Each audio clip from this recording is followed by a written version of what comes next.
Ian Begley from ESPN New York.com, of course, covers the Knicks on a daily basis. Side story, I think I was his camp counselor once. It makes me feel old.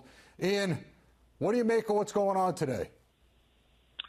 So, Jonas, this is really the culmination, I think, of frustration among people in the organization with Phil Jackson and how everything had unfolded this season. You know, I'm told that people close to Dolan had been pushing for him to move Phil out for pretty much this whole season, and Dolan had kind of ignored those calls. But when Carmelo and Phil, their issues became public, you know, Dolan was frustrated with that. And then with Porzingis and Phil, when those issues became public, the trade talks, Dolan was very frustrated with that. And then according to ESPN's Ramona Shelburne, the nail in the coffin here was Phil seeking to buy out Carmelo Anthony, Jim Dolan saying he had no interest in a buyout for Carmelo Anthony. And then both guys just kind of realizing that there was no way forward for both of them because Phil's vision was to move this thing forward without Carmelo Anthony on the roster. I think Dolan would have been open to trading Carmelo, but he didn't want to write a check for upwards of $50 million to get Carmelo off his roster.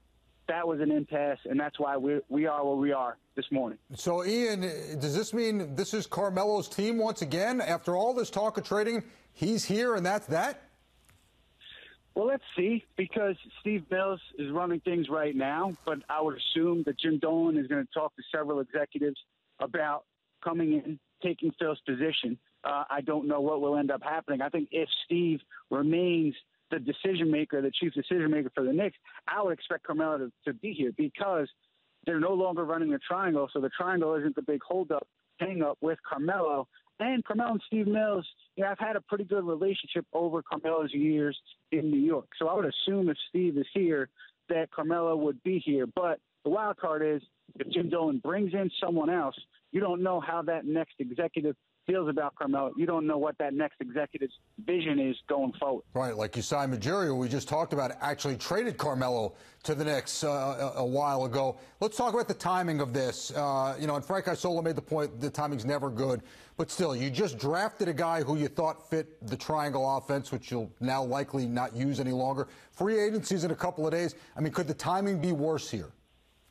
Really can't be. I mean, Jonas, you just laid it out. You already drafted a kid based on the triangle offense, and your whole vision going forward was based on implementing the triangle offense. You have to scrap those plans a few days before free agency after you already have used your first-round pick on a kid that you think fit the triangle. I want to say this, though, about Frank Ntilikina. You know, people over in Europe, including his teammates, said that he was really good in the pick and roll, both coming off the dribble and finding that roll man in the pick and roll. So I don't think it's right now, at least, to pigeonhole Frank as just a triangle guy. I think he has the potential to succeed in any kind of offense because of his physical attributes and his basketball IQ. So let's see how he does in any offense that Jeff Hornacek decides to run here. But, yeah, the timing, Jonas, is just awful in my opinion.